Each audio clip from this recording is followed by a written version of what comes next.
There is a massive wound in the center of Rome. If you stand on the north side of the Colosseum today, you are met with the icon everyone knows, a towering 4-story wall of travertine stone that has dominated the skyline for nearly 2,000 years. It looks invincible, a fortress of history that has weathered the rise and fall of empires. But walk just a few hundred feet to the south, and that illusion of invincibility shatters. The outer wall simply vanishes. The structure drops abruptly, leaving a jagged, broken edge that looks like a bite mark taken out of a giant stone bowl. Most visitors glance at this ruin and assume it is just the result of time, that wind, rain, and age simply wore the building down over the centuries. But stone does not dissolve like sugar. The truth is much darker and far more violent. The missing half of the Colosseum didn't just fall, it was taken. It was stolen, repurposed, and shaken apart by forces that lie deep beneath the earth. The story of why one side stands while the other fell is not just a story about architecture. It is a mystery that combines geological bad luck,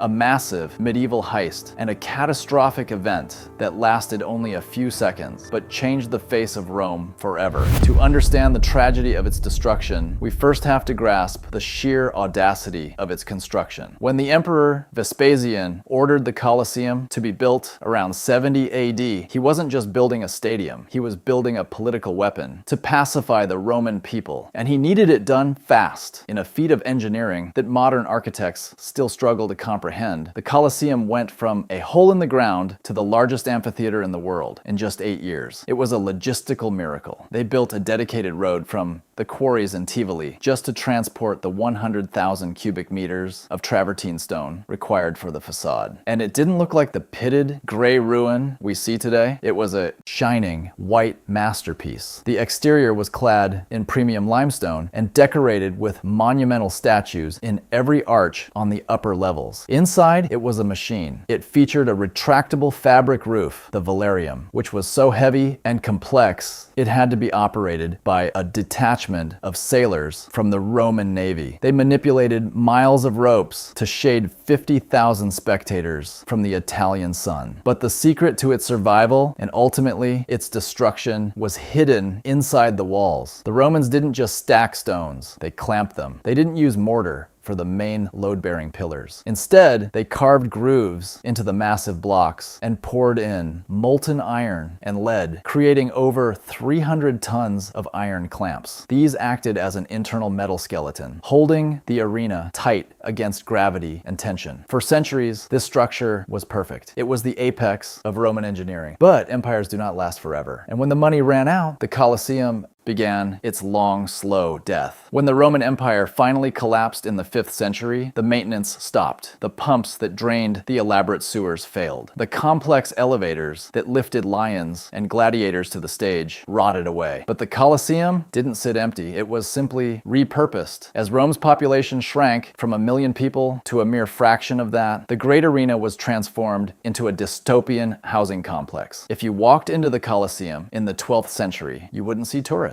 You would see a dark, smoky, dangerous neighborhood teeming with life. The vast corridors were partitioned into small rental units. People bricked up the grand archways to create apartments and broke crude holes in the ancient walls to make windows. The arena floor, once soaked in gladiator blood, became a garden for vegetables and a grazing plot for cows. It became a city within a city. Workshops, blacksmiths, and even a small chapel sprang up inside the corridors. At one point, the powerful Frangipani family, a clan of Roman warlords, took over the structure and turned it into a private fortress. They built a castle right on top of the ancient stands, using the high walls to protect themselves from rival families. For hundreds of years, the Colosseum was not a monument to Roman glory. It was a resource to be exploited. But this domestic abuse was nothing compared to what came next. If you walk through the streets of Rome today, you are likely looking at the Colosseum without realizing it. During the Renaissance, the Colosseum became the city's official stone bank. This wasn't petty theft. This was state-sanctioned dismantling. Popes, cardinals, and architects looked at the crumbling amphitheater and didn't see history. They saw a pile of free, high-quality, pre-cut stone. When the Pope wanted to build a new palace, a bridge, or a church, he didn't order stone from the mountains. He signed a permit to take it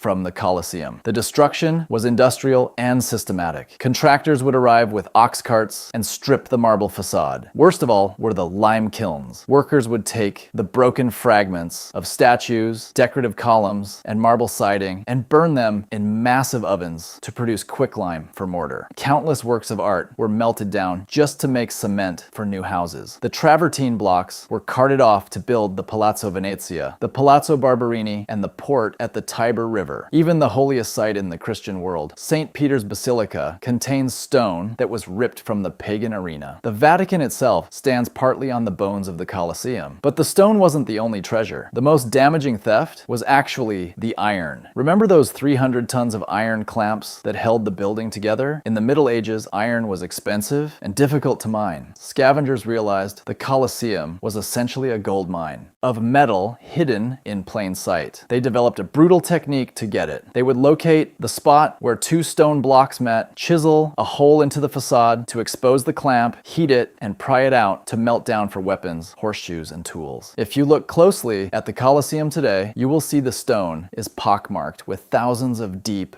ugly holes. For a long time, locals believed these were from World War II bullets or shrapnel. They aren't. They are the scars of a medieval treasure hunt. By removing the iron skeleton, the scavengers did something catastrophic. They disconnected the stones. They left the massive blocks balancing on top of each other with nothing to hold them secure. The building was now fragile. It was waiting for a push. All of this looting explains why the Colosseum looks rough, but it doesn't explain the big mystery. Why is the southern wall completely missing, while the northern wall stands almost perfectly intact? The answer lies in a mistake made 1,300 years before the collapse. When the Roman engineers chose the site for the Colosseum, they built it on the location of an artificial lake from Nero's palace. They drained the lake and poured a massive concrete donut, a foundation 13 meters thick. It seems solid, but geology is patient. The northern side of the Colosseum sits on a ridge of solid volcanic rock. It is stable. It doesn't move. The southern side, however, the side where the lake used to be, sits on soft alluvial soil, sediments, clay. For centuries, this didn't matter. But in 1349, a massive earthquake struck Rome. The ground shook violently. The northern side, anchored to the bedrock, vibrated but held firm. But on the south side, the soft soil amplified the shaking. The ground rippled like water in a bowl. Without the iron clamps to hold the blocks together, the southern outer wall couldn't handle the stress. In a matter of seconds, the entire southern facade, thousands of tons of stone, detached and crashed to the ground. The noise would have been deafening, a thunderclap that signaled the end of the ancient world. That pile of rubble became the primary source for the quarrying that followed. The north side survived because it stood on rock. The south side fell because it stood on mud. The total destruction of the Colosseum finally stopped in the mid-1700s, but not because of science or archaeology. It stopped because of a brilliant strategic move by the church. Pope Benedict XIV, seeing the ruin disappearing block by block, declared the Colosseum a sacred site. He proclaimed it sanctified by the blood of Christian martyrs who had died in the arena. He placed a cross in the center and threatened excommunication, eternal damnation, to anyone who touched another stone. It was a masterstroke of preservation. Whether or not Christians actually died there in great numbers is still debated by historians, but the decree worked. The looting stopped.